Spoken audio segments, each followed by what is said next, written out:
जो कि अल्लाह के फर्मा बरदार होंगे। अरबों से पहले बनी इसराइल अल्लाह की लाडली उम्मत थी और उसने भी अल्लाह ताला के पैगाम को जब पीठ दिखाई तो उसकी जगह अरब को दुनिया की खिलाफत सौंप दी गई थी।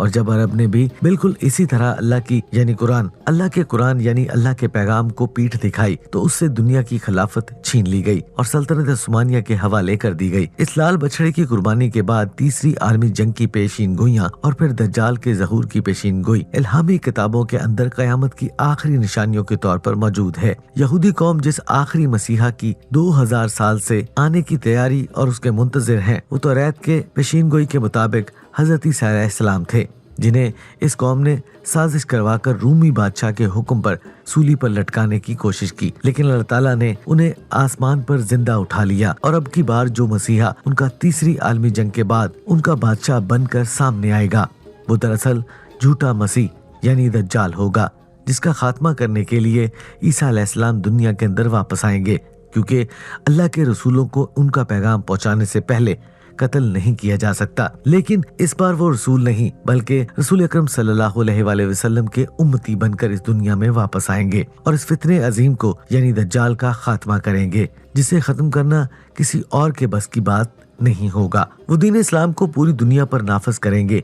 हजरत ईसा अलैहिस्सलाम उस वक्त दमिश्क की एक जामिया मस्जिद पर आसमान से फरिश्तों के कंधों पर हाथ रखकर तशरीफ लाएंगे, जब इमाम मेहदी अलैहिस्सलाम और उनकी फौज को दज्जाल और उनकी फौज ने दमिश्क के ही किसी मुकाम पर किसी जगह पर घेर लिया होगा। हदीस मुबारका के मुताबिक इमाम मेहदी अलैहिस्सलाम का साथ देने के लिए या फिर उनकी फौज के अंदर जो काले झंडों की जमातें शामिल होंगी, वो अरब के मशरक यानी आज के हिंदुस्तान, पाकिस्तान, ईरान और अफगानिस्तान की तरफ से आएंगे, जिन्हें उस वक्त खुरासान कहा जाता था। अल्लाह के रसूल ने फरमाया, इन फौजों का रुख कोई फेर नहीं सकेगा और इनको कोई नहीं रोक सकेगा, यहाँ तक कि वो एलिया यानी यरूशलेम के अंदर जाकर मौजूदा इसराइल में जाकर इमाम मेहदी से मुलाकात करेंगे और उनकी फौज में शामिल होकर इमाम मेहदी अलैहिस्सलाम की खिलाफत को कायम करेंगे। अब इस पेशीनगोई के मुताबिक यहाँ पर ये बात समझना इंतहाई जरूरी है कि यकीनन उस वक्त खुरासान के अंदर खिलाफत का निजाम कायम हो चुका होगा, तभी तो वो फौजें इमाम मेहदी अलैहिस्सलाम का साथ देने के लिए या फिर उनकी मदद करने के लिए पहुंचेंगी। अल्लाह के रसूल ने फरमाया कि अगर तुम्हें घुटनों के बल घिसट कर भी जाना पड़े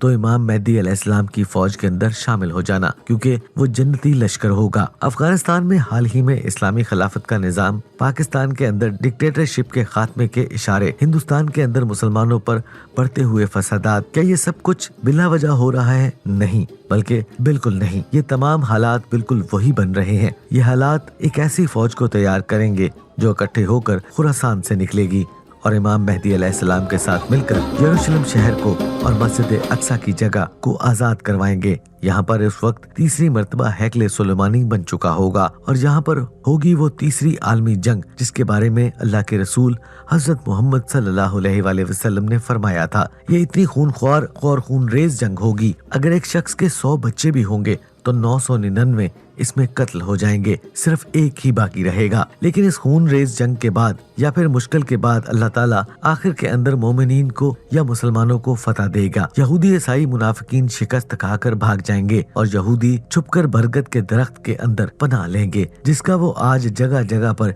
इसराइल या यरूशलेम के अंदर पूरा बाग लगा चुके हैं। इस तीसरी आलमी जंग की फतह के बाद और दज्जाल के कत्ल के बाद ईसा अलैहिस्सलाम पूरी दुनिया पर एक ही हुकूमत को नाफिज करेंगे। इस वक्त पूरी दुनिया के अंदर सिर्फ एक ही दीन होगा, यानी दीन इस्लाम, और इसके बाद कयामत का आगाज होगा। अब आप खुद अंदाजा लगा सकेंगे कि हम एंड ऑफ टाइम से कयामत के कितने करीब पहुंच चुके हैं। ये फिक्र की बात नहीं बल्कि खुशी की खबर है, क्योंकि हमने अपनी जिंदगी के अंदर इन पेशीन गोइयों को पूरा होते हुए अपनी आंखों से देख लिया होगा। हमारे पास सोचने के लिए अभी भी वक्त है कि हम अपनी आखिरत की तैयारी करें, अल्लाह ताला को राजी करें, और इस जंग के बाद एक लंबा अमन मान का दौर भी आने वाला है। हम इंसान चाहें या न चाहें, हमें मौत तो वैसे भी आनी है, तो क्यों ना इन खुश नसीबों के अंदर शामिल होकर हमेशा के लिए जन्नत का सौदा करें, जो कि इमाम मेहदी अलैहिस्सलाम के साथ और रसूल अकरम सल्लल्लाहु अलैहि वसल्लम के फरमान के मुताबिक जन्नती ग्रोह के अंदर शामिल होंगे, जिन्हें आपने खुद जन्नत की बशारत दी है।